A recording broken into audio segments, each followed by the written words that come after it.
जननी जन्मभूमिश्च स्वर्गादपि गरीयसी। ఇది శ్రీరామచంద్రుడు లంక మీద యుద్ధం చేసి రావణ సంహారం చేసి అయోధ్యకు తిరిగి రావాలి అనేటువంటి ఆలోచనలో ఉన్నప్పుడు రాముల వారి సోదరుడు లక్ష్మణుడు సహా ఆయన వెంట ఉన్న చాలా మంది పెద్దలు లంక చాలా సువర్ణమయంగా ఉంది, అద్భుతంగా ఉంది, మనం ఇంకా అయోధ్యకు ఎందుకు ఇక్కడి నుంచే పరిపాలన చేద్దామని అంటారు. దానికి శ్రీరామచంద్రుల వారు ఒప్పుకోలేదు. ఆయన చెప్పిన మాట ఏంటంటే, కన్న తల్లిని జన్మభూమిని మించినటువంటి స్వర్గం ఏది కూడా ఉండదు, కాబట్టి మనం అయోధ్యకే తరలిపోవాలని చెప్పి మళ్ళీ అందరిని తీసుకొని అయోధ్యకు రావడం జరిగింది. అదే స్ఫూర్తితోని చాలా గందరగోళ స్థితిలో ఉన్నటువంటి, దిక్కు తోతని స్థితిలో ఉన్నటువంటి, ఆత్మహత్యలకు ఆలవాలమైనటువంటి, వలసలకు నిలయమైనటువంటి ఒక ఘోరమైన ఆపదలో వలసవాదుల విషకవిగిలిలో చిక్కి నలిగిపోతున్న తెలంగాణ రాష్ట్రాన్ని ఎట్టి పరిస్థితుల్లో విముక్తి చేయాలని, స్వరాష్ట్రం సాధించాలని, జననిని జన్మభూమిని మించిన వేరేది లేదని చెప్పి నేను ఒక్కడిగా బయలుదేరి ఆనాడు తెలంగాణ ఉద్యమానికి శ్రీకారం చుట్టడం జరిగింది. 25 ఏళ్ల క్రితం, దయచేసి మీరు గొడవ బంద్ చేయాలి ఏమనుకోవద్దు, సభలో చాలా మంది ఉన్నారు, లక్షల మంది ఉన్నారు, మీరు ఆపాలి ప్లీజ్. ఒకటే మాట బంద్ చేయాలి, గొడవ బంద్ చేయాలి, ప్లీజ్ స్టాప్. సో ఆ విధంగా 25 ఏళ్ల నాడు ఎగిరినటువంటి జెండా ఈ గులాబీ జెండా. చాలా మంది బంద్ చేయాలి, ఏ బాబు బంద్ చేయాలి బాబు. ఆ రకంగా ఎగిరిన జెండాను ఎందరో అవమానపరిచింది, ఎన్నో మాటలు అన్నారు, ఎగతాళి చేసిండ్రు, అవహేళన చేసిండ్రు, మకలో పుట్టింది ఉబ్బలో పోతుందని చెప్పిండ్రు. కానీ ఈ జెండా మీ అందరి సహకారంతో, అనేక మంది త్యాగాలతోని, వందలాది మంది ప్రాణ బలిదానాలు కూడా చేయడంతో, అనేక ఉద్యమాలతోని యావత్తు తెలంగాణనే ఒక అద్భుతమైనటువంటి ఉద్యమమై ఎగిసిపడి ఒక సమయం ఎట్లా వచ్చింది, ఒక సమయంలో అంటే తెలంగాణ యావత్తు ఒక పక్కన నిల్చొని బరి గీసి బిడ్డ నా తెలంగాణ అక్కడ పెట్టు అని చెప్పి నిలబడ్డటువంటి సందర్భం మనందరం కూడా సృష్టించినాం. తద్వారా మన లక్ష్యం తెలంగాణ రాష్ట్రాన్ని సాధించుకున్నాం. ఆ తదనంతరం ప్రజలు దీవిస్తే 10 సంవత్సరాల పాటు అద్భుతమైనటువంటి దగదగలాడే తెలంగాణ తయారు చేసి అందరూ బిత్తరపోయే విధంగా, ఆశ్చర్యపడే విధంగా బ్రహ్మాండమైన తెలంగాణ నిర్మాణం చేసుకున్నాం. ఆ విధంగా 25 సంవత్సరాల సుదీర్ఘ చరిత్రను ఈరోజు ఈ వరంగల్ గడ్డ మీద మనం జరుపుకుంటా ఉన్నాం. రజతోత్సవ సందర్భంలో జరుపుకుంటా ఉన్నాం. చాలామంది చాలా రకాల ప్రయత్నాలు చేసినారు. ఇక్కడ కూడా ఇప్పుడు కూడా బ్రహ్మాండమైనటువంటి ప్రయత్నాలు చేస్తూ ఉన్నారు. నేను ఒక్కటే మాట చెప్తా ఉన్నా, ఈ గడ్డకు ప్రత్యేకత ఉంది. ఇది రాణి రుద్రమ్మ ఏలిన వీరగడ్డ, సమ్మక్క సారక్కల పోరుగడ్డ, బమ్మెర పోతన కవితా మాధుర్యం పండించినటువంటి జీవగడ్డ. ఈ వరంగల్ నేలకు నేను వందనం చేస్తా ఉన్నాను. మన అమరవీరులకు శిరస్సు వంచి నివాళులు అర్పిస్తా ఉన్నాను. 1969లో మూగబోయిన తెలంగాణ నినాదానికి తిరిగి జీవం పోసింది ఈ గులాబీ జెండా అని మీ అందరికీ నేను మనవి చేస్తా ఉన్నాను. ప్రజలు పరిపాలన అప్పగిస్తే విధ్వంసమైన తెలంగాణను వికాసమ పథంలో నడిపించింది ఈ తెలంగాణ. దానికి కూడా ఈనాడు కరెక్ట్గా 25 ఏళ్ళు నిండుతా ఉన్నాయి. ఆనాడు కొండా లక్ష్మణ్ బాపూజీ గారు ఆశ్రయం ఇస్తే ఏప్రిల్ 27, 2001న జలదృశ్యంలో టీఆర్ఎస్ ఆవిర్భావం తెలంగాణ చరిత్రనే మలుపు తిప్పిన ఒక మహోజ్వల ఘట్టం. పదవుల కోసమో కులం కోసమో మతం కోసమో వ్యక్తుల కోసమో పుట్టలేదు ఈ గులాబీ జెండా. ఇది తెలంగాణ రాష్ట్ర సాధన కోసం పుట్టింది. పదవీ త్యాగాలతోనే మన తెలంగాణ ప్రస్థానం ప్రారంభమైంది. అది ఫలించి మన స్వంత రాష్ట్ర కళ కూడా నెరవేరిందని నేను మనవి చేస్తా ఉన్నా. ఆనాటికి అలుముకున్నటువంటి చీకట్లను పారదోలడానికి, ప్రజల్లో విశ్వాసం కల్పించడానికి, ఆత్మవిశ్వాసాన్ని పెంపొందించడానికి నేను ఒక మాట చెప్పిన ఆ రోజు మీ అందరికీ కూడా గుర్తుండాలి. ఉద్యమం నుంచి వెనక్కి మరలితే, ఉద్యమ జెండాను దించితే నన్ను రాళ్లతో కొట్టి చంపండి అని చెప్పి నేను ఉద్యమాన్ని ప్రారంభించిన విషయం మీ అందరికీ కూడా తెలుసు. ఆ తదనంతరం జరిగినటువంటి స్థానిక పంచాయతీ ఎన్నికల్లో, ఆ తదనంతరం జరిగినటువంటి సిద్దిపేట ఉప ఎన్నికలో ప్రజలు బ్రహ్మాండంగా ప్రాణం పోసి ఊపిరిలిదితే అద్భుతంగా ఉద్యమం ముందుకు పురోగమించిన విషయం మనకు తెలుసు. 60 ఏళ్ల సమైక్య పాలనలో తెలంగాణది ఎంత గోస, ఎంత దుఃఖం, ఎంత వేదన, ఎంత హింస, ఎంత అణిచివేత చూసినామో మనందరికీ కూడా బాగా తెలుసు. గోదావరి కృష్ణనీళ్ళు దక్కకుండా తరలిపోతే తల్లి సనుబాలకు నోచని పిల్లల్లాగా తెలంగాణ బిడ్డలు రోధించారు. కరువుల కాటకాలకు గురయ్యారు. అర్ధరాత్రి కరెంట్లు పెట్టబోయి పాములు గుట్టి తేలు గుట్టి చాలా భయంకరంగా అనాథల్లాగా చనిపోయినారు. ఆ రకంగా జరుగుతూ ఉంటే ఇక్కడ ఉన్నటువంటి ఆనాడు కాంగ్రెస్లో టీడీపీలో ఉన్నటువంటి నాయకులు పదవుల కోసం పెదవులు మూసిండ్రు తప్ప ఏనాడు నోరు తీసి కొట్టాడలేదు. గులాబీ జెండా ఎగిరేదాకా కనీసం తెలంగాణ సోయిని కూడా ప్రదర్శించలేకపోయినారు. మీ అందరికీ తెలుసు, తెలంగాణ కోసం అవసరమైన ప్రతి సందర్భంలో పదవులు త్యాగం చేసిన వాళ్ళు బీఆర్ఎస్ బిడ్డలు అని చెప్పి నేను గర్వంగా మనవి చేస్తా ఉన్నా. కానీ పదవుల కోసం తెలంగాణను ఆగం చేసిన వాళ్ళు ఆనాడు ఉన్నటువంటి కాంగ్రెస్ నాయకులు అని చెప్పి కూడా నేను మనవి చేస్తా ఉన్నా. చంద్రబాబు నాయుడు ఆనాడు ముఖ్యమంత్రిగా ఉండి ఎంత ఘోరమంటే హైదరాబాద్ నడిబొడ్డున ఉండే తెలంగాణ గడ్డలో ఉండేటువంటి రాజధానిలో మన శాసనసభలో తెలంగాణ పదాన్నే నిషేధించినాడు. తెలంగాణ అనవద్దని స్పీకర్ ద్వారా రూలింగ్ ఇప్పించినారు. ఇదే జిల్లాకు చెందినటువంటి ప్రణయ్ భాస్కర్ గారు ఆ రోజు ఎమ్మెల్యేగా శాసనసభలో తెలంగాణ అంటే అది నేరమైనట్టుగా పరిగణించి తెలంగాణ పదాన్ని నిషేధించేటువంటి ప్రయత్నం చేసినారు. మిత్రులారా, మీకు అందరికీ చరిత్ర తెలుసు. ఆనాడైనా ఏనాడైనా ఈవెన్ ఈనాడైనా తెలంగాణకు విలన్ నంబర్ 1 కాంగ్రెస్ పార్టీ అని మనవి చేస్తా ఉన్నా.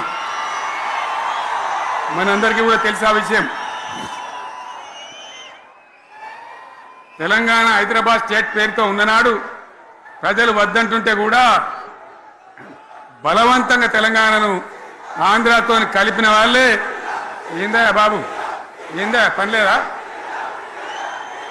రెడ్డి ఎవరెవలాడు పోండి, మీకేం పని లేదావా?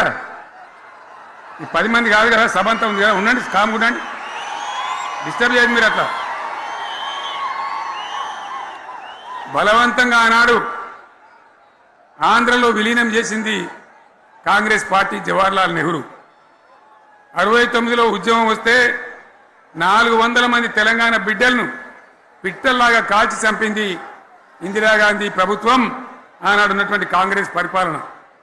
మళ్ళీ 2001 నుంచి మనం విజృంభిస్తే నంగనాచిలాగా ఇదే కాంగ్రెస్ వచ్చి మన బలాన్ని, మన ఊపును చూసి పొత్తు పెట్టుకొని తెలంగాణ ఇస్తామని నమ్మబలికి మనతో పొత్తు పెట్టుకున్నది కూడా మీరు చూసినారు. మళ్ళా ఎగ్గొట్టే ప్రయత్నం చేసినారు. 14 ఏళ్ళు ఏడిపించినారు. అది మీ అందరికి తెలుసు. వాళ్ళు ఎట్టెట్లా చేస్తూ ఉంటే వాళ్ళ మోసాన్ని కప్పేయడానికి నేను ఇదే జయశంకర్ సార్ కలిసి 36 పార్టీలతోని సమ్మతి లేఖలు తెచ్చినాం. దేశ రాజకీయ వ్యవస్థను మొత్తం ఒప్పించినాం. కాంగ్రెస్ మెడలు వంచినాం. అప్పటికి కూడా ముందుకు రాకపోతే కేంద్ర మంత్రి పదవుల్లో ఉన్నటువంటి మేమందరం, ఇక్కడ రాష్ట్రంలో మంత్రులుగా ఉన్నటువంటి మిత్రులు అందరం కూడా రాజీనామాలు వాళ్ళ ముఖాన కొట్టి బయటకు వచ్చి మళ్ళా ఉద్యమ జెండాలు పట్టుకున్నాం. ఆ తర్వాత కూడా కదిలిసి రాకపోతే నేను ప్రాణాలకు తెగించి చివరికి ఆమరణ దీక్షకు పొందుకున్న సంగతి కూడా మీకు తెలుసు. ఆ సందర్భంలో భయపడ్డ కాంగ్రెస్ పార్లమెంట్లో ప్రతిపక్షాలన్నీ కాంగ్రెస్ గొంతు పట్టుకుంటే అప్పుడు దిగివచ్చి తెలంగాణ కోసం ప్రకటన చేసిన విషయం మీకు తెలుసు. మళ్ళీ ప్రకటన వెనక్కి తీసుకొని మళ్ళా వెనకకు పోయినారు. ఆ తర్వాత సకల జనుల సమ్మె కావచ్చు, సాగర హారాలు కావచ్చు, వంట వార్పులు కావచ్చు, అనేక రూపాలలో విజృంభించి మళ్ళీ భయంకరమైన పోరాటం చేసినాం. మళ్ళీ 3 ఏళ్ల తర్వాత వాళ్లకు రాజకీయ అవసరం ఏర్పడి ఆనాడు వచ్చి మళ్ళీ తెలంగాణ ఇస్తామని ప్రకటించి వాళ్ళకి ఇష్టం లేకపోయినా తెలంగాణ సృష్టించినటువంటి ఆ సుడిగాడుపులుగా తట్టుకోలేమని భయపడి తెలంగాణ ఇచ్చిన విషయం కూడా మీకు తెలుసు. తదనంతరం ప్రజలు మనకు అధికారం ఇచ్చినారు. దాన్ని మనం ఏదో అధికారం అనుభవించడానికి తీసుకోలే, బాధ్యతగా తీసుకున్నాం. ఎంత బ్రహ్మాండంగా పనిచేసినాం. రాష్ట్రాన్ని మన చేతిలో పెడితే ఎక్కడున్న తెలంగాణను ఎక్కడ తీసుకొని పోయినాం. అనేక రంగాలలో please please please please please ఒకటే మాట, ఏ బాబు ఇక్కడ నేను మాట్లాడుతున్నా, అక్కడ మీరు మాట్లాడుతున్నా, మీకు ఏమైనా అర్థం ఉన్నదా?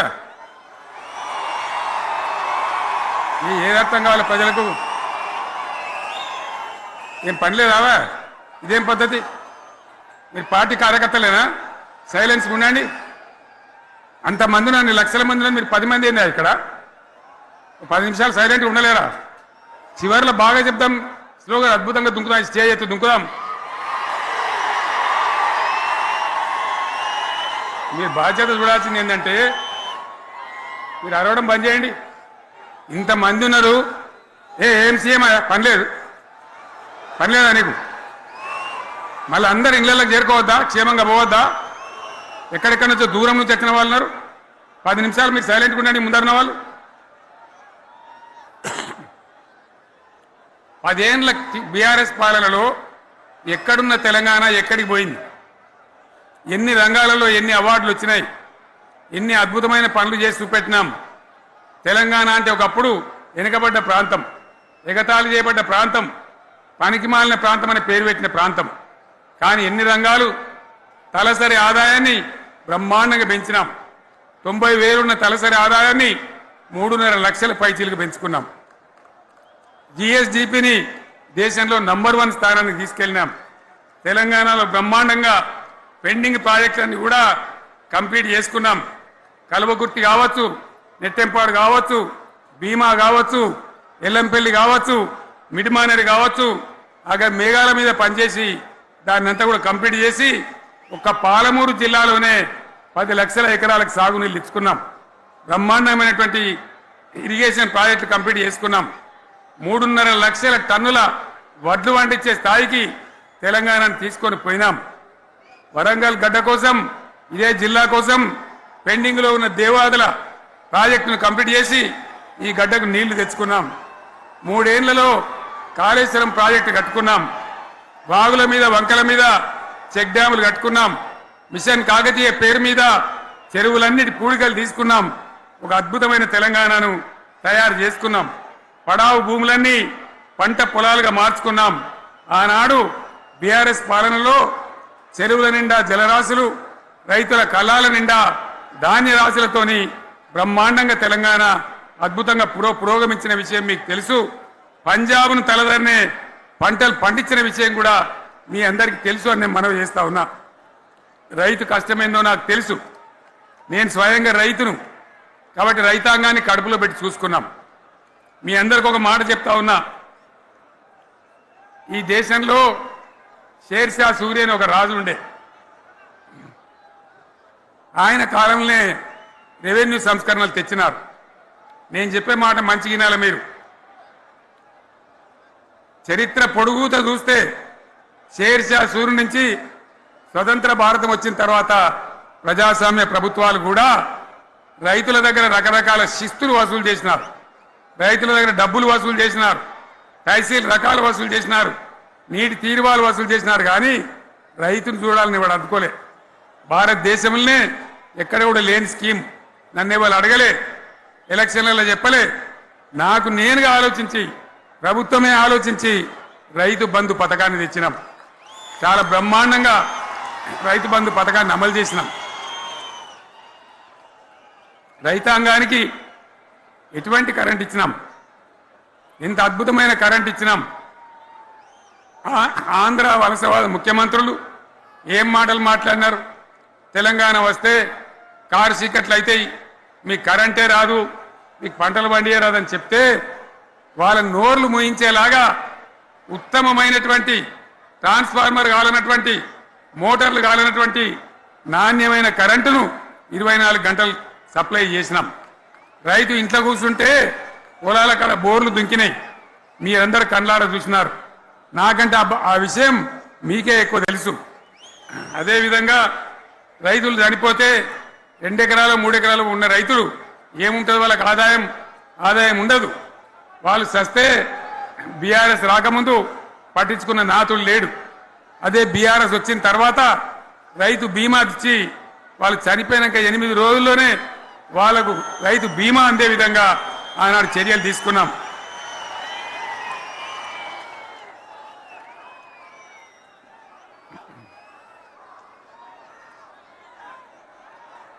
పైసలు ఎంత మంచిగా వచ్చేది, రైతు బంధు డబ్బులు ఏ విధంగా వచ్చేది.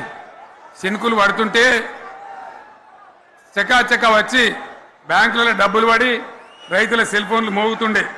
ఆ విధంగా కడుపులో చల్లగదలకుండా రైతాంగానికి రైతు బంధు పథకాన్ని అమలు చేసుకున్నాం. రకరకాల వ్యక్తులు రకరకాల మాటలు మాట్లాడినారు.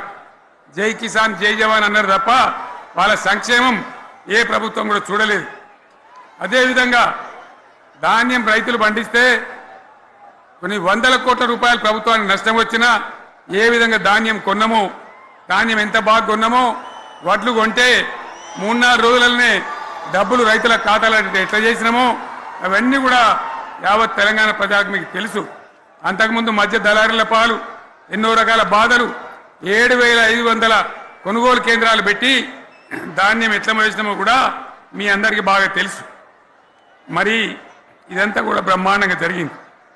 ఎన్నో పనులు, మిషన్ భగీరథ ఎన్నికల ప్రణాళికలు చెప్పలే, ఓట్ల ప్రచారం అప్పుడు చెప్పలే, గవర్నమెంటే చేసింది. ఇంతింత నల్లబెట్టి ప్రజలకు అందియడం జరిగింది. రైతు బంధు కానీ, రైతు బీమా కానీ, కళ్యాణ లక్ష్మి కానీ, కేసీఆర్ కిట్ కానీ, కంటి వెలుగు లాంటి ప్రోగ్రాం కానీ ఎవరు అడిగిన నన్ను ఎవరు అడగలే. అయినా మా అంతల మేమే మన రాష్ట్రం మన ప్రజలని వాళ్ళని బాగు చేసుకోవాలని చేసినాం. చెరువులలో చేపలు పెంచాలని ఎవరు అడిగిన నన్ను, ఎవరు డిమాండ్ చేసిండ్రు, వాళ్ళకు వృత్తి పని దొరకాలని, మత్స్యకారులను ప్రోత్సహించాలని చెరువులలో చేపలు పెంచినాం. లక్షలాది గొర్రెలను పంపిణీ చేయమని ఎవరు ధర్నా చేయలే, ఎవరు అడగలే. కానీ ప్రభుత్వమే తనంతట తానే బ్రహ్మాండంగా వాళ్ళకు చేయడం జరిగింది. ప్రజల అవసరాలు ఎప్పటికప్పుడు తీర్చినాం. అంతవరకే ఆగలే. పారిశ్రామిక రంగం మీద దృష్టి పెట్టినాం, పెట్టుబడులు ఆకర్షించినాం. సుమారు 20 నుంచి 25 లక్షల మంది పిల్లలకు ఉద్యోగాలు ఇప్పించే ప్రయత్నం చేసినాం. 40 కోట్లు మాత్రం ఉన్న ఐటీ ఎగుమతులు 2.5 లక్షల కోట్లకు పెంచగలిగినాం. ఐటీ రంగంలో 7 లక్షల మందికి ఉద్యోగాలు కొత్తగా వచ్చినాయి. 1000కి పైగా గురుకులాలు పెట్టినాం. పేద ఇండ్ల విద్యార్థులకు ఉత్తమమైనటువంటి చదువును అందించినాం. తెలంగాణలో 3 మెడికల్ కాలేజీలు ఉంటే దాన్ని 33 మెడికల్ కాలేజీలు తీసుకొని పోయినాం. ఈ విధంగా అది ఒకటి మాత్రమే కాదు, బీఆర్ఎస్ టైంలో మత కల్లోలం లేదు, కర్ఫ్యూ లేదు, కల్లోలం లేదు. శాంతి భద్రతలన్నీ కూడా బ్రహ్మాండంగా కాపాడి ప్రతి ఒక్కరిని కూడా కాపాడే బాధ్యత తీసుకొని కడుపులో పెట్టుకొని చూసుకున్నాం. ఇవన్నీ కూడా నా డైలాగులు కాదు, నేను చెప్పే స్టోరీలు కాదు. ఇవన్నీ పార్లమెంట్ వేదికగా కేంద్ర ప్రభుత్వం అనేక సందర్భాల్లో వెల్లడించినటువంటి విషయాలు. Reserve bank of India, comptroller general of India వాళ్ళు వెల్లడించినటువంటి అధికారమైనటువంటి లెక్కలని చెప్పి కూడా నేను మీకు మనవి చేస్తా ఉన్నా. ఇవన్నీ జరిగినాయి. ఇప్పుడు నేను చెప్పిందంతా కూడా మీ కళ్ళ ముందరనే జరిగింది. మరి కాంగ్రెస్ వచ్చి ఏడాది అర్థమా, మరి ఏం మాయరోగం వచ్చే, ఏం బీమారు వచ్చే, ఏమేమి చెప్పిరి, ఎన్నెన్ని చెప్పిరి, మీకు కావాల్సింది ఇదే కదా చెప్తా. ఇక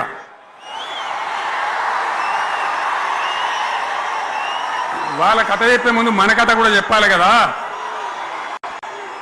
ఏమేం మాటలు మాట్లాడినరు. అరే మళ్ళేం సీఎం పెట్టిరా భయ్, ఎక్కడికెళ్ళి మోపోయినరా మీరు? బుద్ధి లేదా? ఆగు. ఏమైనా లుబాబీ ఆగు.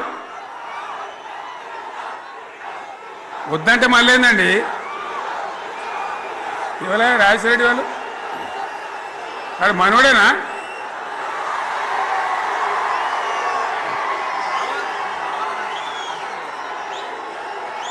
ఎన్ని మాటలు చెప్పి వరుస బట్టి గోల్మాల్ దింపుట్ల కాంగ్రెస్ను మించిన వాళ్ళు లేడు,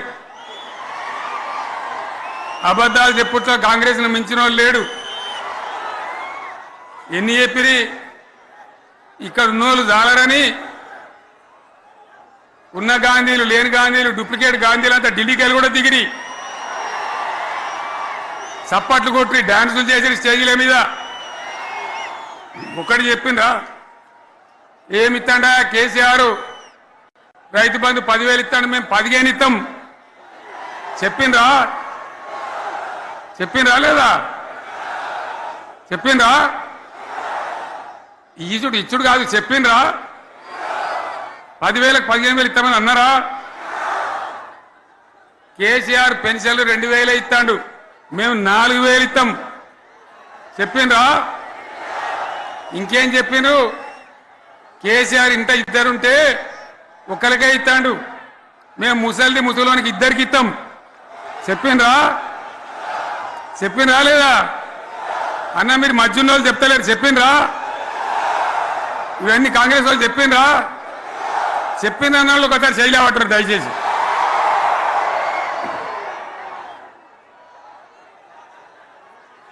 దివ్యాంగులకు కేసీఆర్ 4,000 ఇస్తాడు పెన్షను, మేము 6,000 ఇస్తామండి అన్నారా? ఇక చదువుకునే ఆడిపోరగాళ్ళకు స్కూటీలు కొనిస్తామండ్రి, కొనిచ్చారా? అన్నారైతే అన్నారు కదా.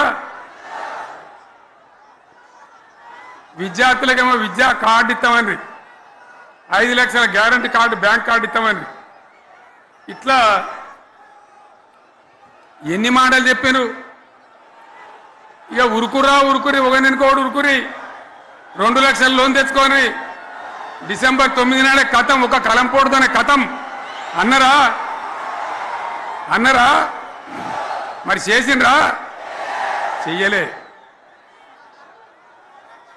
ఇక వడ్లు కొంటే ఒక వడ్లు కాదు, ఆనాడు మనమే కొనుగోలు కేంద్రాలు పెట్టి కనీసం మద్దతు ధర వచ్చేటట్టుగా మొలకొచ్చినా తడిసిపోయినా రంగు మారినా రైతులు కాబట్టి మన బిడ్డలు కాబట్టి గవర్నమెంట్కు 500 కోట్లు నష్టం వచ్చినా సరే మొత్తం కొనురా అని చెప్పిన కొనిపించిన.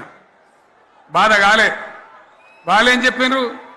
పబ్లిక్ను బోల్తా కొట్టేయడానికి మేము కింటాలకు 500 బోనస్ ఇస్తాం, మక్కలకి ఇస్తాం, వడ్లకి ఇస్తాం, ప్రతి పంటకి ఇస్తాం చెప్పిండ్రా? ఇటువంటివి చెప్పుడే కాదు, వీటితోని ఇంకొక 420 హామీలు చెప్పిండ్రు. వాళ్ళ నోటికి మొక్కాలే. కళ్యాణ లక్ష్మి కేసీఆర్ 1,00,000 రూపాయలు ఇస్తాడు, మేము వస్తే తులం బంగారం కూడా కల్పిస్తామండి అన్నారా? ఏమన్నా నత్తందా?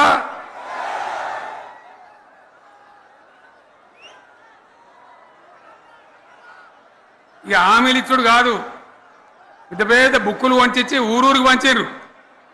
సిగ్గులేక ఊళ్ళ పంట తిరిగి బాండ్ పేపర్లు రాసిచ్చారు, బాండ్ పేపర్లు ఇంటింటికి తిరిగిండ్రు. చెప్పిండ్రా? చాలా మంది అడిగిండ్రు. మరి మీరు అడ్డగోలు చెప్తున్నారు, అడ్డం పొడుగు చెప్తున్నారు, ఎటువంటి అడ్డ చెప్తున్నారు, యాడికెళ్ళి ఇస్తారా భయ అని అడిగాను. పేపర్ వాళ్ళు అడిగాను. ఇప్పుడు ఆర్థిక మంత్రి ఉన్నాయన టీవీలలో చెప్పిండు, ఆయన ఇస్తాం చేసి చూపిస్తాం, మాది పేద పార్టీ, 120 ఏళ్ళ అనుభవం ఉన్న పార్టీ, మమ్మల్ని మించిన సిపాయిలు లేరు అని ఒకటి జబ్బలు తెరిచే, ఒకటి మెడలు తెరిచే డైలాగులు కొట్టి మేము ఇచ్చేస్తామన్నారు. ఇచ్చిండ్రా? ఇయ్యలే. రుణమాఫీ చేయలే. మధ్యలో పార్లమెంట్ ఎలక్షన్లు వచ్చినాయి. అప్పుడు నాకు కాలు ఇరిగింది. కుంటుకుంటున్నాం మెంటుకుంటున్నాం మళ్ళీ నేను బయలుదేరిన ఆ దెబ్బకి ఏం చేసిండ్రు తెలంగాణలో ఎన్ని దేవుళ్ళు ఉన్నాయో అన్ని దేవుళ్ళ మీద ఒట్లు పెట్టుకున్నారు పెట్టిండ్రా బహిరంగ సభలలో ఆడిడ కూడా కాదు ఇన్ని మాటలు చెప్పి ప్రజల్ని ఏమార్చింది ఒక ఉచిత బస్ అని పెడితే అది జుట్లు పట్టుకొని కొట్టుకుంటానికి మనకత్తాను తప్ప ఏమనికి ఉపయోగపడ్డది లేదు ఆ మహిళలే అంటారు మాకు ఎందుకు ఉచిత బస్ దరిద్రం మాకు అవసరమే లేదు అంటారు అటువంటి ఒక పథకం పెట్టి ఇక ఇప్పుడు మళ్ళీ పెద్ద నోరు పెట్టుకొని వాళ్ళే మాట్లాడతారు అంటే అంటే మాట్లాడతారు అబద్ధాలు చెప్తారు మాట్లాడితే బీఆర్ఎస్ వాళ్ళ మీద నింద మాట్లాడితే కేసీఆర్ మీద నింద ఇది ఒక అలవాటు చేసుకొని ఎవరికి నోరుంటే వాంతే లెక్క అనే పద్ధతిలో అడ్డమైన మాటలు మాట్లాడుతూ చాలా ఘోరంగా మోసం చేస్తూ ఉన్నారు ఎట్లున్నదంటే కాంగ్రెస్ వాళ్ళు చెప్పింది చాలా సిపాయిలం మా అంత సిపాయి లేడంటే జనం నమ్మితిమి ఆశపడ్డాం కదా నమ్మి బోల్తా పడ్డాం కదా గల్లంత అయినాం కదా ఒక ఊళ్ళే మొలక నాట్లేసే టైం వస్తే అలుకుడు చేస్తాను వడ్లాలుతాను మొలకకు అలుకుడు చేస్తాం కదా తుకాలు పోయేమా పెద్ద మొగోడని కొన్ని పిలిచిరట మొగోడని మొలకలుస్తానికి పిలిస్తే ఎలక పిల్లని చూసి ఎల్లెంకర పడ్డాడు ఇక మా అంత సిపాయి లేరు మేము తెచ్చే ఇస్తాం 6 సందమామలు పెడతాం 7 సూర్యులు పెడతాం అని నమ్మబలికి ప్రజలను దగా చేసి మంచిగున్న తెలంగాణ నాగం పట్టించి ఓట్లు వేయించుకొని ప్రజలను మోసం చేసిండ్రు దగా చేసిండ్రు ఈ మాట నిజం మీ అందరికి తెలుసు ఇవాళ ఏం మాట్లాడతారు మమ్మల్ని ఎవరు నమ్ముతలేడు మాకు అప్పు ఉడతలేదు యాడికెళ్ళి తెచ్చేయాలి అని ఇప్పుడు మాట్లాడుతున్నాం అప్పుడేమో మాకు అపారమైన అనుభవం ఉంది మేము చేస్తామన్నారు ఒక్క మాట చెప్తున్నాం మిత్రులారా ఇక్కడ నోళ్ళం మనమే కాదు నా ప్రసంగం టీవీలలో వినేటువంటి కోటాను కోట్ల మందికి కూడా నేను మనవి చేస్తా ఉన్నా ఇంత మోసం ఉంటుందా ఇంత దగా ఉంటుందా ఓట్లయితే రాని అవతల పడదామని ముచ్చట్నా ఎంతవరకు ఇది కరెక్టు తెలంగాణ ఎంత మంచిగా పోయేది ఇప్పుడు బొందలు పడగొట్టినరా ఎంత ఘోరమైనటువంటి ఫలితం మనం చూస్తున్నాం ఇవాళ ఏం జరుగుతూ ఉంది మళ్ళీ అన్ని మోపైనాయి ఇక దుకాణం పెడతామన్నారు లొల్లు పెట్టిండ్రు బొబ్బ పెట్టిండ్రు ఇక ఓట్లయినాక ఎత్తడు తవ్వడు మోయాడు బాయి పడతాం జోరుగా చెప్తే 6 నెలల ఏమయ్యారంటే ఇక ఆయనతో రేపు అవుతుంది ఎల్లుండి అవుతుంది సంక్రాంతికి అవుతుంది దీపావళికి అవుతుంది మార్చి 31కి అవుతుంది మార్చి 31 లేదు మన్ను లేదు ఏది కూడా చేసింది లేదు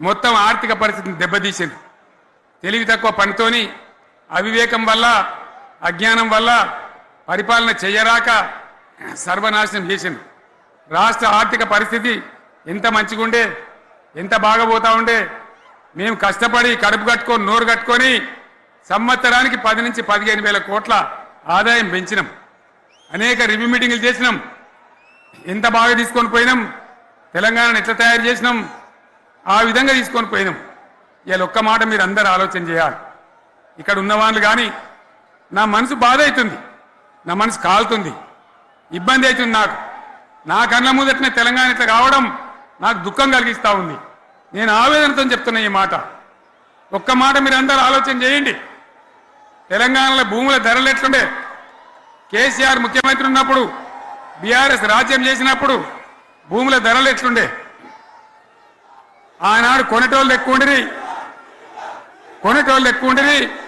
అమ్మేటోళ్ళు తక్కువ ఉండిరి ఇవాళ ఆపదకి అమ్ముకుందామంటే భూములు కొనేటోడున్నాడా అడుగుతున్నా భూముల ధరలు ఎక్కడికి పోయినాయి ఎవరికన్నా 5 ఎకరాలు డాంబర్ రోడ్ పక్కకుంటే నేను 5 కోట్ల మనిషిని నేను కోటీశ్వరుని ధైర్యంలో రైతులు ఉండ్రి ఇవాళ అడిగేటోడు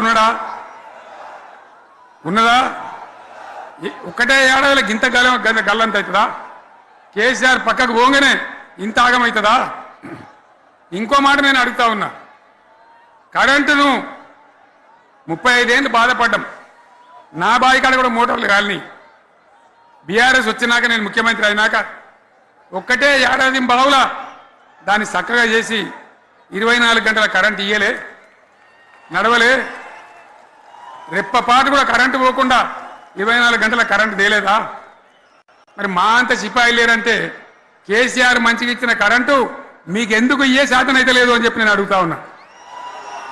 తెలంగాణ ప్రజల పక్షాన్ని అడుగుతా ఉన్నా. ఎందుకు ఇలా ప్రజల గోస ఉంచుకుంటా ఉన్నారు? మళ్ళా మోటార్లు కాలుతున్నాయి, ట్రాన్స్ఫార్మర్లు కాలుతున్నాయి, లంచాలు పెరుగుతున్నాయి, అది శాతం అయితే లేదా? మళ్ళీ ఇలా తెలంగాణ పోవన్నా మోటార్ పెట్టడానికి? ఏం దౌర్భాగ్యం ఇది! ఎటువంటి శని నెత్తి మీద పెట్టుకున్నాం మనం. మీరందరూ ఆలోచన చేయాలి. భూముల ధరలు పోయినాయి, కరెంట్ ఎక్కడ ఎవడెత్తుకపోయా? మిషన్ భగీరథ అసెంబ్లీలో నిలబడి ఛాలెంజ్ చేసిన నేను. 5 ఏళ్ల లోపల ప్రతి ఇంట్లో నల్లా పెట్టి నీళ్ళేయకపోతే మళ్ళా ఎలక్షన్ల పార్టీ మేము నిలవడం, ఓట్లు అడగము అని చెప్పిన నేను. ఎవరు చెప్పాలి? దమ్మున్నోడే చెప్పాలి. చేసి చూపించినాం, నడిపించినాం, ప్రతి ఇంట్లో నల్లా పెట్టినాం. కృష్ణా గోదావరి నీళ్లు తెచ్చి ప్రతి ఇంటి ముందర దుంకిచ్చినాం. అది మీరందరూ దానికి సాక్ష్యం. ఇలాగా మంచినీళ్ళు కట్నే ఇల్లు పెట్టిన పోయి ఉన్న పథకం కేసీఆర్ హయాంలోనే అయిపోయింది. ఇంకా మంచినీళ్ళు కూడా ఏ శాతం అయితే లేదా? మేము ఇంత సిపాయిలం అంత సిపాయిలం అని ఎగిరెగిరి దుంకితే మాట్లాడితే మంచినీళ్ళు ఇచ్చే కూడా శాతం అయితే లేదా? మంచినీళ్ళు పోతాయి, కరెంటు పోతుంది, వడ్లు కొనే దిక్కు లేదు. వడ్లు కొంటాను రా, కళ్ళాల కాడ 15 రోజులు వడ్లు కొనే దిక్కు లేదు, అడిగే దిక్కు లేదు. సర్కారు కొనకపోతే దిక్కుమాలని దేవుడా అని ప్రైవేట్ మిల్లర్లకు అమ్ముకుంటున్నాం. మళ్ళీ అక్కడ దళారీలు, అక్కడ దోపిడీ, మళ్ళా రైతాంగం దోపిడీకి గురవుతున్నది. మళ్ళా 2014 కంటే ముందటి పరిస్థితులు వస్తూ ఉన్నాయి. ఆ విధంగా ఎందుకు జరుగుతూ ఉంది? ఇది ఎవరి అసమర్థత?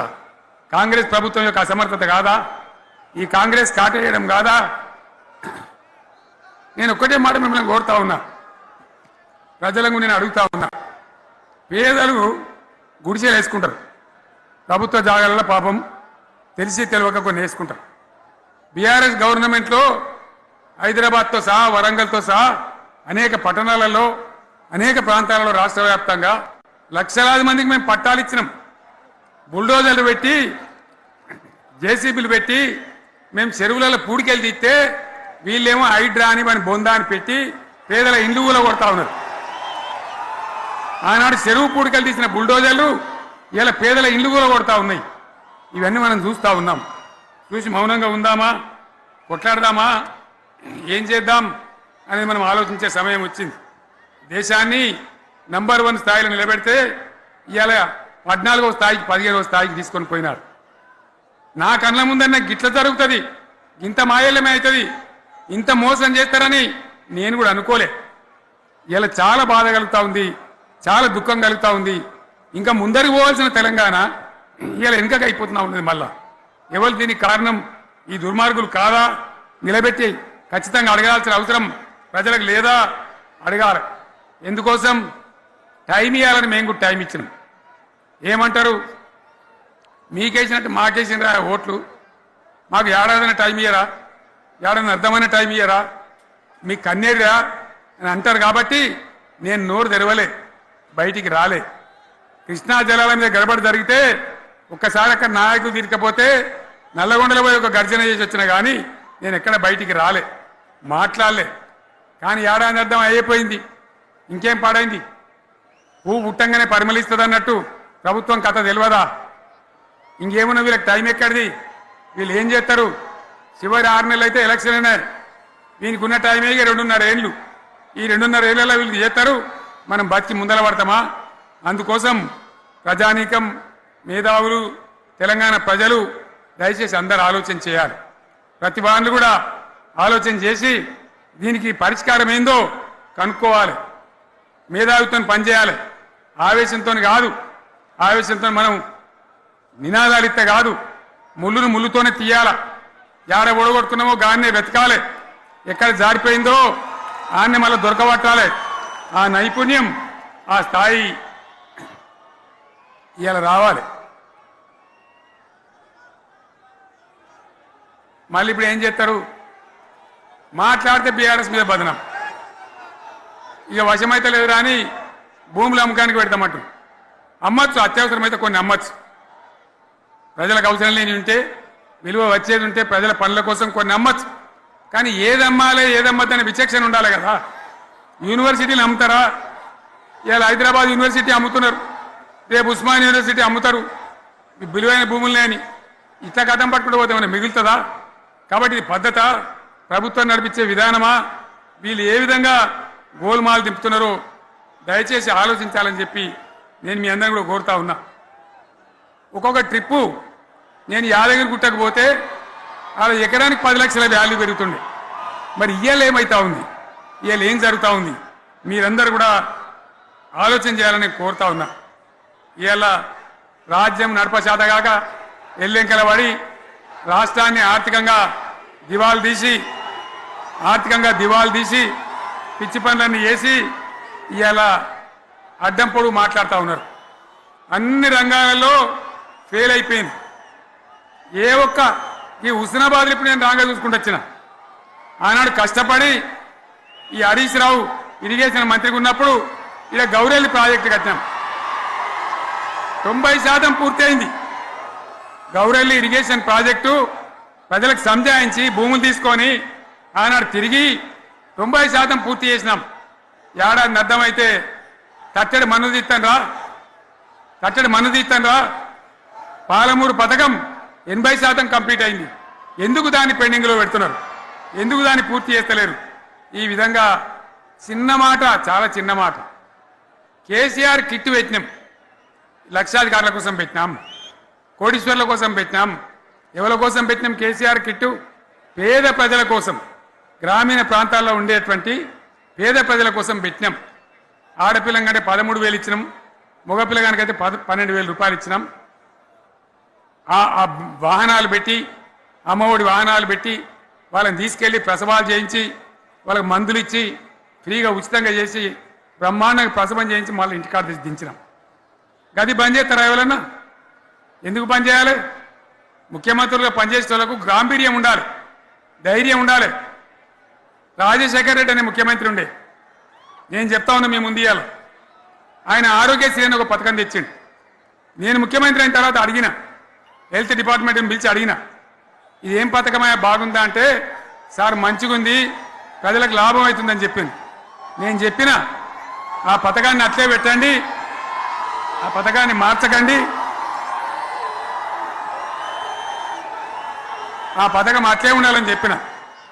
అక్కడ చెప్పడం కాదు, నేను అసెంబ్లీలో చెప్పిన, ఇది మా స్కీమ్ కాదు, కాంగ్రెస్ గవర్నమెంట్ ప్రారంభించింది, దాని పేరు కూడా మేము మారుస్తలేం, కానీ కొనసాగించాలని చెప్పినాం, కొనసాగించినాం. అది మీ అందరికి తెలుసు. ఇలా వీళ్ళు కేసీఆర్ ఆనవాళ్ళు లేకుండా చేస్తాం, కేసీఆర్ ముచ్చట లేకుండా చేస్తారా? ఇవాళ మనం కూడా సభ పెట్టుకుంటే ఎన్ని అడ్డంకులు దానికి. ప్రైవేట్ స్కూళ్ళు బస్సులు ఇస్తే వాళ్ళకు నోటీసులు ఇవ్వడం, అడుగడుగున ఆర్టీఏ అధికారులను పెట్టి పోలీసులను పెట్టి ట్రాఫిక్లు జామ్ చేయడం. ఇప్పుడు కూడా సభకు రావాల్సిన వాళ్ళు 1,50,000 మంది బయటనే ఆగిపోయింది. ఇటు హనుమకొండ దిక్కు, అటు హుజరాబాద్ దిక్కు, ఇటు సిద్దిపేట దిక్కు 3 రోడ్ల మీద కూడా జాముల్ని. నేను అడిగిన నాయకులు ఏందే అంటే, ఇబ్బంది అవుతుంది సార్, రానిత్తలేరు, మధ్యలో ఇబ్బందులు కలిగిస్తున్నారు, కొన్ని లారీలు తెచ్చి అడ్డం పెట్టాను పనికిమాలని అని చెప్పి జామ్ అయిపోయి అక్కడనే ఆగిపోయింది. నేను అన్న ఇంకో అర్ధగంట ఆగి మాట్లాడదామంటే మా వాళ్ళంతా ఉండి లేదు, మనోళ్ళు దూరం పోవాలి, ఇక రాని వాళ్ళు ఎట్లా అందరూ మనం మాట్లాడి సభ ముగించాలని చెప్తే నేను వేదిక మీదకి వచ్చిన. ఇన్ని అడ్డంకులు, ఇంత కడుపు ఆపుతారా? బీఆర్ఎస్ సభలను ఆపుతారా? ఈ ప్రపంచనాన్ని ఎవడాపుతాడు? ఆగబడితే ఆగుతుందా? నేను ఒక్క మాట పోలీసు మిత్రులకు మనవి చేస్తా ఉన్నా. ప్రజాస్వామ్యంలో ప్రజలకు అడిగే హక్కు ఉంటుంది, తప్పకుండా అడుగుతారు ప్రజలు. ఈ అడిగే హక్కును సోషల్ మీడియాలో బీఆర్ఎస్కు సోషల్ మీడియా వారియర్స్ ఉన్నారు, వాళ్ళు బ్రహ్మాండంగా పనిచేస్తున్నారు, ఖచ్చితంగా అడుగుతున్నారు ప్రజల తరఫున. ఇంత అన్యాయం జరుగుతుంటే చూడలేక సోషల్ మీడియాలో పనిచేసే తెలంగాణ బిడ్డలు ఇది ఏమన్యాయమే ఎట్లా అని చెప్పి ప్రభుత్వాన్ని ప్రశ్నిస్తూ ఉన్నారు, ప్రజలకు మద్దతుగా నిలబడతా ఉన్నారు. వాళ్ళ మీద కేసులు, వాళ్ళని పట్టుకపోవడు. పోలీస్ సోదరులను నేను అడుగుతా ఉన్నా, మీరెందుకు దునుకులాడుతుండ్రే? మీకేమక్కడ వచ్చింది? మీకొక్కటి చెప్తున్నా నేను, గ్యారంటీగా పోలీసు మిత్రులారా, ఇవాళ పోయి రాత్రి మీ డైరీలలో రాసుకోండి, మీ డైరీలలో రాసి పెట్టుకోండి. 100కు 100% ఇలా తెలంగాణ చెలరేగిన పరిస్థితికి మళ్ళా వచ్చేది బీఆర్ఎస్ గవర్నమెంటే. అది ఎవరు కూడా ఆపలేడు. అది ఎవరి తరం కాదు, ఎవరి వశం కాదు. మీకు తెలియదా? మీరు పోలీసు ఉద్యోగాలు చేస్తున్నారు, మీరు చదువుకోలేదా? మీకు కూడా విజ్ఞానం ఉంది కదా? వీళ్ళు దొంగ వాగ్దానాలు చేయలేదా? ప్రజలను మోసం చేయలేదా? ప్రజాస్వామ్యంలో ప్రజలకు అడిగే హక్కు లేదా? మీరెందుకు కేసులు పెడుతున్నారు? నాకు అర్థం కాదు. మీరెందుకు దునుకులాడుతున్నారు? మీరెందుకు బలైతారు? రేపు మీకు రాజకీయాలు ఎందుకు? మీ డ్యూటీ మీరు చేయండి. మేము బీఆర్ఎస్ ఎప్పుడు శాసనాన్ని ఉల్లంఘించాం, చట్టాలను ఉల్లంఘించాం. అయినా నేను ఒక్క మాట మళ్ళీ చెప్తా ఉన్నా, మీకు ఆల్రెడీ చెప్తా ఉన్నారు పార్టీ నుంచి, ఎక్కడ ఎవరిని మీ మీద అన్యాయం కేసులు పెట్టినా మన టీఆర్ఎస్ లీగల్ సెల్ వీరులు ఉన్నారు, మీరు భయపడే అవసరం లేదు. న్యాయస్థానాలని అక్కడ పోరాటం చేద్దాం. మీకు అండగా కేసీఆర్ ఉంటాడు, బీఆర్ఎస్ ఉంటుంది, అందరం ఉంటాం. ఇక ఈడికెళ్ళి నేను కూడా ఊకోను, నేను బయలుదేరతా. యాందాకైనా మంచిదే. ఎవరెవరి సంగతి ఏందో, ఎవరైనా లెక్కేందో అన్ని కూడా లెక్కలు తీద్దామని మనవి చేస్తా ఉన్నా. ఈ రకంగా మనం ముందుకు పోవాలి. ఒక్క మాటలను ఉన్నదా? ఇవాళ ఈ ప్రభుత్వం, ఈ కాంగ్రెస్ నయవంచక ప్రభుత్వం సంక్షేమంలో ఫెయిల్, మంచినీళ్ళలో ఫెయిల్, పొలాలకు నీళ్ళు ఇవ్వడంలో, సాగు నీళ్లలో ఫెయిల్, కరెంటు సరఫరాలో ఫెయిల్, రైతు బంధులో ఫెయిల్, విత్తనాలు ఎరువులు సరఫరాలో ఫెయిలేనా? ధాన్యం కొనుగోళ్లలో ఫెయిల్, పల్లెలు పట్టణాల అభివృద్ధిలో ఫెయిల్, భూముల ధరలు పెంచడంలో ఫెయిల్. మరి దేంట్లో పాస్ అయిండు? ఎటుపడితే అటు ఒర్రుడు, దేవుళ్ళ మీద ఒట్లు పెట్టుడు, అబద్ధ వాగ్దానాలు చేసుడు.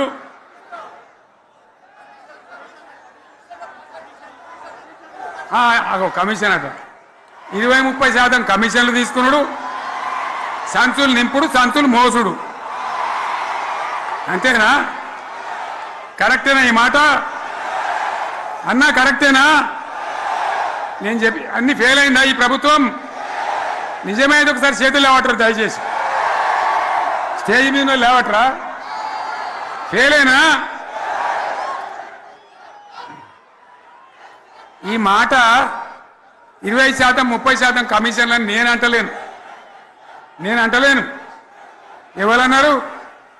స్వయంగా ఆర్థిక మంత్రి ఛాంబర్కు పోయి 200 మంది కాంట్రాక్టర్లు వాళ్ళు లొల్లిపెట్టి మమ్మల్ని 20-30% కమిషన్ అడుగుతుండ్రు, ఇది ఏమన్యాయం అని చెప్పి సెక్రటేరియట్లో చెప్పిన మాట నేను చెప్తా ఉన్నా. ఈ విధంగా మాజీ సర్పంచులు పాపం వాళ్ళు పనిచేసిన మా బిల్లులు ఇవ్వమనంటే వాళ్ళ గోస ఉంచుకుంటా ఉన్నారు. వాళ్ళేం పాపం చేసిండ్రు? ఈ విధంగా ఘోరం. ఇంకా ఈ అందానికి ఏం మాట్లాడతారు? కేసీఆర్ నువ్వు రా అసెంబ్లీకి, నీ కాయగూరకుడు ముచ్చట్లు తింటానికా? పిల్లలు అడిగితేనే మీరు జవాబు చెప్తలేరు. ఉన్నట్టు నిలబెడితే ఆ ఆర్థిక మంత్రి అసెంబ్లీలో లేచి 20% కమిషన్ తీసుకుంటాను కేటీఆర్ మాట్లాడితే ఆయన లేచి భుజాలు తడుముకుంటాడు. నీకెందుకయ్యా బాధ? నువ్వు తీసుకుంటేనే నీకు బాధ ఉండాలి కదా. లేచి పేదలు ఉల్లి పెడతా ఉన్నాడు ఆయన అసెంబ్లీలో. ఈ విధంగా చాలా గందరగోళంగా, అవివేకంతో, అజ్ఞానంతో చాలా ఘోరం చేసి అడ్డమైన మాటలని చెప్పింది. దాంతో మనం కూడా గోల్మాలైపోయినాం. తీర్థం పోదాం తిమ్మక్క అంటే వాడు గుల్లే, మనం సల్లే. ఆ గతికి తెచ్చింది ఇలా ప్రజల గతి. మరి మనం కూడా, ప్రజలు కూడా ఆలోచన చేయాలి. ఆవేశం కాదు. గాడిదలకు గడ్డేసి బలరకు పాల్పడితే వస్తాయా? మరి ఇప్పుడు ఏం చేయాలో ఆలోచించాలి. ఓ తమ్ముడు అన్నాడు హైదరాబాద్లో, ఆయన ఇల్లు కూడా కొడితే, కేసీఆర్ అన్నా యాడున్నావు, నువ్వు రావాలి. కత్తి వాన్ చేతిలో పడితే యుద్ధం నన్ను చేయమని పడుతుంది. అంతేనా? ఇది కూడా విచారించాలి ప్రజలు. మీకు అర్థం కావాలని నేను చెప్తా ఉన్నా. అందుకే ఓడగొట్టుకున్న కాన్నే వెతుక్కోవాలి. మీ వెంట బీఆర్ఎస్ ఉంటుంది, మీ వెంట కేసీఆర్ ఉంటాడు. 100% మళ్ళా తెలంగాణ విజయం సాధించాలి, గులాబీ జెండా ఎగిరేయాలి, అద్భుతమైన తెలంగాణను మళ్ళీ సాధించాలి. ఇక బీజేపీ కథ 11 ఏళ్ళ రాజ్యం చేయబట్టి తెలంగాణకు 11 రూపాయలు ఇచ్చిండ్రా? వాటిదే బొబ్బ బబ్రాజమానం భజగోవిందం, శుష్కప్రియాలు శూన్యాస్తాలు తప్ప ఏమి ఇయ్యలే. 157 కాలేజీలు పెడితే మెడికల్ కాలేజీలు ఒక్కటన్నా తెలంగాణకు ఇచ్చిండ్రా? ఒక ప్రాజెక్ట్ కన్నా జాతీయ హోదా ఇచ్చిండ్రా? ఇక కాంగ్రెస్ వాడు ఇట్లా అంటే బీజేపీ వాడు అట్లా, ఏది లేదు. ఇక ఉల్టా మనయే ఖమ్మంలో 7 మండలాలు గుంజుకున్నారు, సీలేరు ప్రాజెక్టు గుంజుకున్నారు. నరేంద్ర మోడీ మాట్లాడతాడు, ఏం మాట్లాడతాడు? తెలంగాణ వచ్చిందిరా అని తెలంగాణలో సంతోషపడితే తల్లిని చంపి బిడ్డను బతికించిండు అంటాడు. ఎన్నోసార్లు అంటాడు, ఒక్కసారి కాదు. ఈ విధంగా అది కూడా మనం వెనకొచ్చేది కాదు. ఈ సందర్భంలో ఒక మాట బీజేపీ అంటే నాకు జ్ఞాపకం వచ్చింది. ఇవాళ కేంద్ర ప్రభుత్వం కగార్ అనే ఆపరేషన్ పేరు మీద ఛత్తీస్గఢ్లో యువకులను గిరిజనులను ఊచకోత పోతా ఉన్నారు. అది ధర్మం కాదు. వీళ్ళు ఏమవుతున్నది, నక్సలైట్లు ప్రతిపాదన పెడుతున్నారు, మేం ప్రభుత్వం దగ్గరకు వచ్చి చర్చలు చేయడానికి సిద్ధంగా ఉన్నాము అంటున్నారు. నేను కోరుతా ఉన్న కేంద్ర ప్రభుత్వాన్ని, బలమున్నది కదా అని చంపుకుంటా పోవుడు కాదు, అది ప్రజాస్వామ్యం కాదు. ఆపరేషన్ కగార్ వెంటనే ఆపేయండి. వాళ్ళని పిలిచి, ఆ నక్సలైట్లను పిలిచి డెమోక్రటిక్ స్పేస్ ఇచ్చి చర్చలు జరపండి. వాళ్ళు ఏం మాట్లాడతారో చూడండి. అది కూడా నల్లనా తెల్లనా దేశం ముందరికి రాని. కానీ అట్లా కాదు, మొత్తం ఏరి పారెత్తాం, కోసి పారెత్తాం, నరికి పారెత్తాం అంటే మిలిటరీ ఉన్నది మీ దగ్గర కొడతారు. కానీ ప్రజాస్వామ్యం అనిపించుకోదు. ఈ మాట ఢిల్లీకి ఉత్తరం పంపిద్దామా? పంపిద్దామా? మీరందరూ సపోర్ట్లు కొడితే తీర్మానంగా భావించి దాన్ని కేంద్రానికి పంపిద్దాం.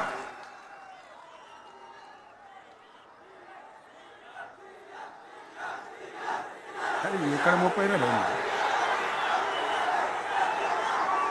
ఈ సందర్భంలో ఈ రజతోత్సవ వేళ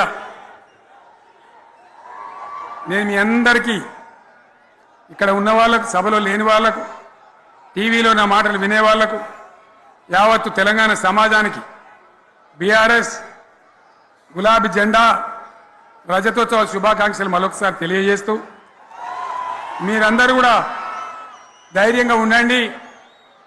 మళ్ళీ బీఆర్ఎస్ తెచ్చుకుందాం, బ్రహ్మాండమైన పరిపాలన అందించుకుందాం.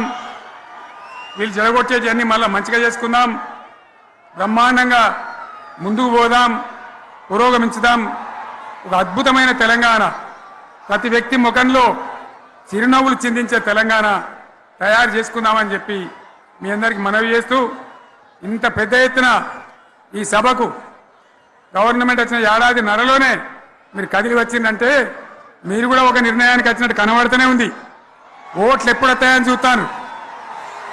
నేను ఇంకో మాట చెప్పాలి, ముఖ్యమైన మాట ఏంటంటే, వీళ్ళు అక్కడిక్కడ ఎందుకైనా మీరు లేచొచ్చిండ్రు ఫోటోల కోసమా?